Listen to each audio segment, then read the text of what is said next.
What is up, everybody? P691000 here.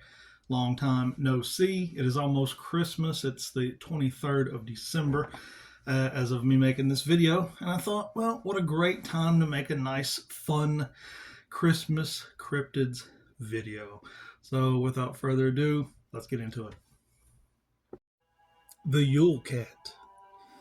The Yule Cat is said to look in the windows of each and every house it passes by on Christmas night. It looks through the presents the children have received. If they have received new clothes, specifically socks, the cat will move on. However, if the child did not work hard enough to receive a pair of socks, the Yule Cat will eat the child. Children of wealthier families were encouraged to donate extra pairs of socks to less fortunate families so as to provide protection against the Yule Cat. It seems that the legend of the Yule Cat began spreading as a way to encourage farmers to finish their work in a timely manner so that there was enough wool, leather, and other supplies to make clothing for everyone. However, clever parents thought that this could also be a way to convince their child to do their chores, to ensure they get a pair of socks on Christmas morning. The legend of the Yule Cat has been used to promote hard work and good fortune amongst the children of Iceland. There are a lot of conflicting thoughts on how the story of the Yule Cat originated. The first is that the legend came from a figure of speech that roughly translates to dress the cat and was misprinted to be a monster by later authors. Another is that the Yule Cat was a traditional follower of St. Nicholas, and yet another is that the Yule Cat dates back to traditional Christmas celebrations where performers would dress up as animals and dance. No matter its origins, the Yule Cat has become a staple of traditional Icelandic Christmas celebrations, and the capital city even created a 16-foot tall statue of the Yule Cat to place in their city square in 2018. Hopefully, this tradition will help you find a newfound appreciation for Christmas socks. Christmas has long been a celebration of joy, as Santa Claus rewards all of the good girls and boys with presents and holiday cheer. Children who have not been so nice are said to receive a lump of coal in their stockings instead of a gift. However, many years ago, children received a visit from the Christmas devil, a consequence much more frightening than coal. The legend of the Krampus dates back centuries, originating as a German Christmas tradition during the 12th century. Beginning in early December, the children of Germany would begin to hear whispers of a dark-haired creature bearing horns and fangs, carrying a bundle of birch sticks used to swat naughty children. According to traditional narratives of Alpine folklore, the Krampus would enter the towns, lashing his chains and bells to capture the bad children in a basket and bring them down to the underworld. The Krampus night would occur the evening before December the 6th, when the nice German children were rewarded with presents in their boots. In the 21st century, many Alpine countries continue to celebrate the Krampus night with parades where the townsmen dress like devils and run through the streets chasing after children and their naughty parents alike.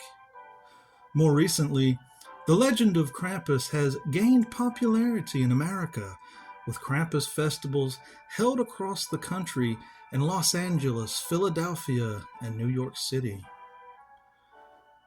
Krampus Night, or vintage Krampus greeting cards, often depicted Krampus sneaking up on a child about to be punished.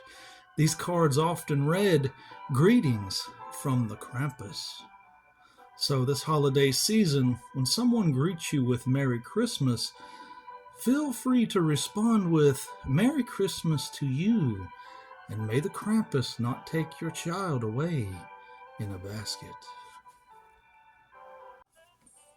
Santa Claus, the legendary figure who is the traditional patron of Christmas in the United States and other countries, bringing gifts to children.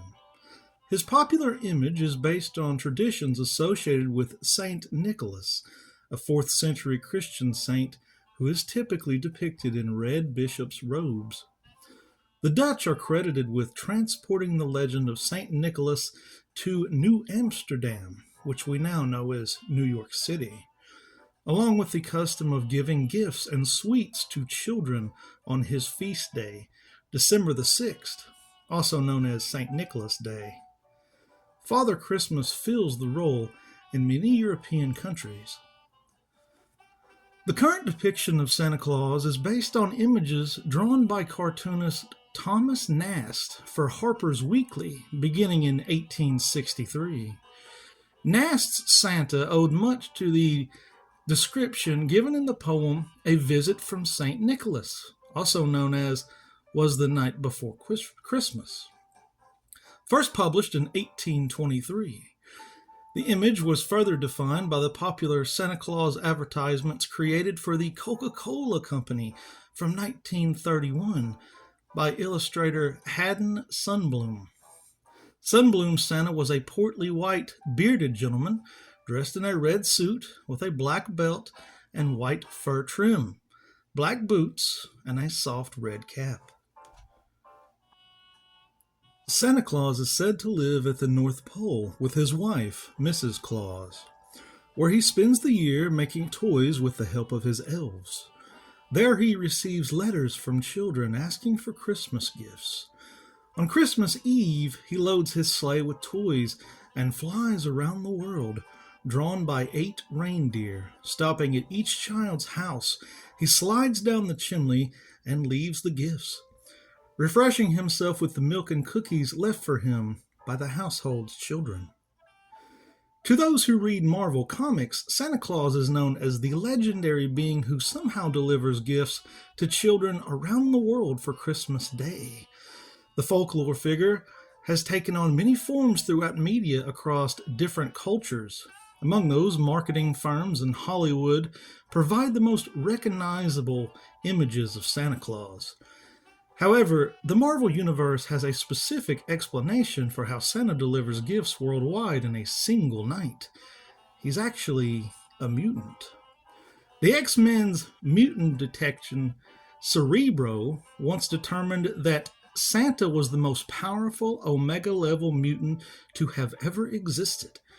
This puts him in the same genetic category as other mutants such as Iceman, Cable, and Mr. M. Marvel's take on Father Christmas possesses immortality and teleportation among a host of other powers, which covers just about every base when it comes to explaining how Santa achieves his annual goal. Santa's Magic Reindeer. How did reindeer come to be associated with Santa Claus in the first place? Many popular Christmas traditions related to Santa Claus were brought to America by Dutch and German immigrants. As the persona of Santa Claus and celebration of Christmas were being developed in the West, customs and myths from foreign lands, including those of Scandinavian and European countries, were incorporated. As pagans converting to Christianity during the Middle Ages, winter festivals and traditions, as well as popular pagan beliefs, often mingled with Christian celebrations of Christmas. In Norse and Germanic mythology, Thor is the god of thunder and soars through the sky in a chariot pulled by 2 magical goats. Thor was highly revered and was arguably the most popular of the Norse gods in ancient times. Images and stories of Thor soaring the skies in his sleigh pulled by 2 large horned goats may have influenced the creation of Santa's sleigh and flying antlered reindeer by those in the West familiar with Dutch or Germanic mythology. Reindeer were once viewed as mysterious creatures linked to lands in the northern part of the world. Their population was widespread in Scandinavian and Eastern European countries, where during the 18th century they were domesticated. They were often used in transportation, pulling sleds and sleighs, and are still important to some aspects of life today. Taking these bits of knowledge into account, one can see how reindeer might have come to be used in the early writings and the wondrous flying creatures propelling Santa's sleigh. And that was my video on 4 Christmas myths and legends. I hope you enjoyed it. I love you all. I hope that you have a wonderful Christmas. You and your family have a very Merry Christmas. And next year, I really would like to get back to the schedule of every week, once, maybe even twice a week, dropping a video. So I hope y'all enjoyed this. I love y'all very much. Merry Christmas. I hope you and your family have a Merry Christmas and peace.